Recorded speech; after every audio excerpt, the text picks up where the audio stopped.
জন তো আমি মেম জুয়েলার্স থেকে একটা নতুনত্ব জিনিস পারচেস করেছি। চলো তোমাদের সঙ্গে সেটাই শেয়ার করি। আমি আগে কোনোদিনও দেখিনি, এটা শুধু ফোনেই দেখেছি। এই যে কোনো দোকানে গিয়ে ফার্স্ট দেখলাম আর দেখে এতটা পছন্দ হয়েছে, ভাবলাম চলো নিয়েই নিই, আর নিয়ে তোমাদের সঙ্গে শেয়ার করবো না এটা কি হতে পারে বলো।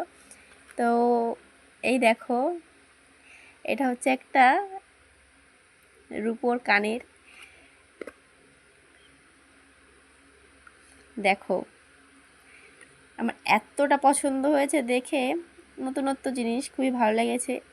ছোট খুবই, বাট ছোট হলেও কিছু কিছু ছোট জিনিস আছে খুবই স্পেশাল হয় আর খুবই সুন্দর হয়। তো দেখো, এই যে হচ্ছে কানেরটা, আমার এত ভালো লেগেছে আমি দেখে সঙ্গে সঙ্গে নিয়ে এসেছি।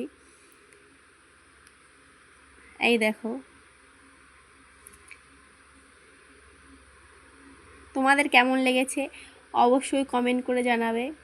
আর তোমরা কে কে এরকম নতুনত্ব জিনিস দেখেছো অবশ্যই কমেন্ট করে জানাবে। কেমন লাগলো তোমাদের বলো অবশ্যই বন্ধুরা।